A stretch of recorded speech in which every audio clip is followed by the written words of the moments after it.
இப்பொழுது நாம் அடுத்த அத்தியாயமாக பார்க்கவிருப்பது 2வது அத்தியாயம் வசனம் 13 குர்ஆனில் இருந்து பார்க்கலாம். முதலில் வசனத்தை வாசித்துக் கொள்கின்றேன்.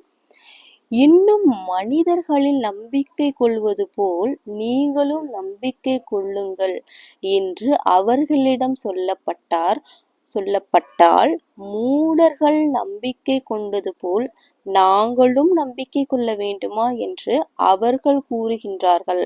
அறிவீர்களாக, நிச்சயமாக இவர்களே மூடர்கள், ஆயினும் இவர்கள் அறிவது இல்லை.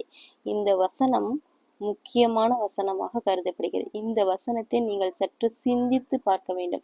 இந்த வசனம் மட்டுமல்ல, குர்ஆனின் அனைத்து வசனமுமே நீங்கள் சிந்தித்துணர்ந்து செயல்பட வேண்டும். அப்படி என்று தான் குர்ஆனிலும் சிந்திப்போர்கள் உண்டா என்று வசனங்கள் நிறைய உள்ளன. ஆகவே சிந்திப்போருக்கு மட்டுமே இந்த குர்ஆன் புரியும். சிந்தனை என்பது நீங்கள் எப்போது சிந்திக்கிறீர்கள் என்றால், சிந்தனை என்பது யாரும் கற்றுத்தர முடியாது. அந்த சிந்தனையை இறைவன் மட்டுமே உங்களுக்கு தருவான். இப்போது நாம் வசனத்துக்குள் வருவோம். இப்போது இதில் என்ன சொல்ல வருகின்றது என்றால், நன்றாக கவனமாக பாருங்கள். இன்றைய உலகம் உலக கல்விக்கும் பட்டங்களுக்கும் கொடுக்கும் முக்கியத்துவத்தை இறை நம்பிக்கைக்கு கொடுப்பது இல்லை. படைத்த இறைவனை நம்பி நேர்மையாக வாழ்ந்தால் போதும் என்று சொன்னால், படிப்பு இல்லாத மூடர்கள் நம்புவதைப் போல நாங்களும் நம்ப வேண்டுமா என்று தான் இந்த உலகத்தினர் கேட்கின்றார்கள். இதே நயவஞ்சக கேள்வியைத்தான் குர்ஆனில் 2வது அத்தியாயம் 13வது வசனத்தில் நாம் சுட்டி காட்டுகின்றோம். ஆனால் உண்மையான ஞானம் என்பது என்ன என்று தெரியுமா? மனிதன் உருவாக்கிய படைப்பில் இல்லை. அதை இறைவனே கற்றுத் தருகின்றான்.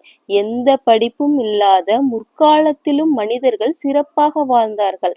ஆனால் இன்றோ மனிதனின் தனது அறிவை கொண்டு கண்டுபிடிப்புகளை நிகழ்த்தி உலக அழிவை நோக்கித்தான் கொண்டு செல்கின்றான். இந்த உண்மையை நீங்கள் புரிந்து கொள்ள வேண்டும். சற்றே சிந்தித்தும் பார்க்க வேண்டும். சுயசிந்தனை செய்து பார்க்க வேண்டும். நான் சொல்கின்றேன் பாருங்கள். தேனீ இருக்கின்றது. அதற்கு கணக்கோ கணிதமோ படிக்காத தேனீ எப்படி அது துல்லியமாக ஒரு மலரிலிருந்து மற்றொரு மலரிற்கு சென்று மகரந்த சேர்க்கையை நடத்துகின்றது. இந்த ஞானத்தை அதற்கு தந்தது யார் என்று சற்று சிந்தித்து பாருங்கள்.